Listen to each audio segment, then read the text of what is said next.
दोस्तों, जब भी आयुर्वेद की बात उठती है, एक इंसान के दिमाग में ये सवाल जरूर आता है कि वो आयुर्वेद को क्यों इस्तेमाल करे, वो आयुर्वेद को फॉलो करना चालू क्यों करे, जब उसके पास ऑलरेडी एलोपैथी दवाइयों का इलाज मौजूद है। चलिए आज हम आपको बताते हैं आयुर्वेद के बारे में और जानते हैं कि आखिर आयुर्वेद का पालन करने के फायदे क्या क्या होते हैं। दोस्तों, आयुर्वेद कोई आजकल का ज्ञान नहीं है। आयुर्वेद हमारी धरती पर हजारों साल पहले से आ चुका है। आपको भी तो पता ही होगा कि आजकल भारत रीति रिवाजों की वो चीजें जो भारतीय नहीं मानते, उन चीजों का पूरी दुनिया भर के लोग मानने लगे हैं। ऐसी चीजों में से आयुर्वेद भी एक है। दुनिया भर के कई डॉक्टरों ने माना है कि आयुर्वेद में मौजूद ज्ञान अभी भी अतुल्य है। आपको जानकर हैरानी होगी कि आयुर्वेद में सिर्फ दवाइयों के बारे में नहीं बताया गया है। आयुर्वेद में बताया गया है कि अपनी आयु को लंबा कैसे करें, जिसके अंतर्गत आपका रहन सहन, आपके आचार विचार और औषधियाँ भी पाई जाती हैं, जिससे आपकी उम्र कई सालों तक लंबी की जा सकती है।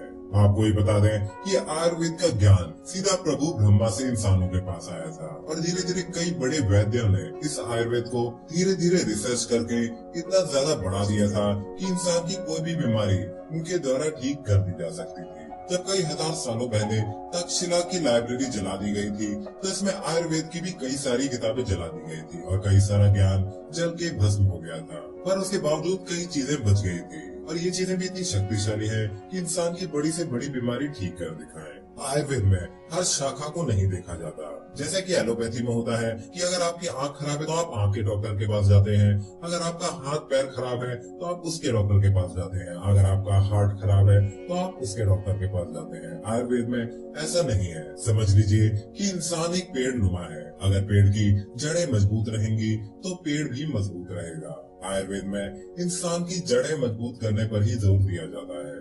इंसान के खान पान से और तरह तरह की औषधियों से उसकी जड़ें इतनी स्ट्रॉन्ग कर दी जाती हैं कि बड़ी से बड़ी बीमारियां भी उन पर असर नहीं कर पाती और उन्हें इनसे सहने की शक्ति मिलती रहती है। आयुर्वेद का एक और बहुत बड़ा फायदा ये है कि आयुर्वेद को प्रूव करने की जरूरत नहीं है। ये हजारों साल की रिसर्च के बाद ऑलरेडी प्रूव्ड है। ज्यादातर एलोपैथी दवाइयाँ जब मार्केट में आ जाती हैं तो इन पर कई सालों तक रिसर्च होता रहता है और कई बार 20 से 30 साल बाद भी ये पता चलता है कि वो दवाई नुकसान कर रही है और उसे बंद कर दिया जाता है। वहीं आयुर्वेद की औषधियाँ पहले से ही प्रूवन है और इनका इस्तेमाल हजारों साल से किया जाता जा रहा है। आयुर्वेद आपके किचन में ही मौजूद है। आप अपने किचन में जो अदरक, लहसुन और ये सब मसाले वगैरह खाते हैं, ये भी आयुर्वेद का हिस्सा है और ये आपके शरीर की कई सारी चीजें अच्छी करने की काबिलियत रखते हैं। यानी कि आयुर्वेद बहुत ही बड़ा और व्यापक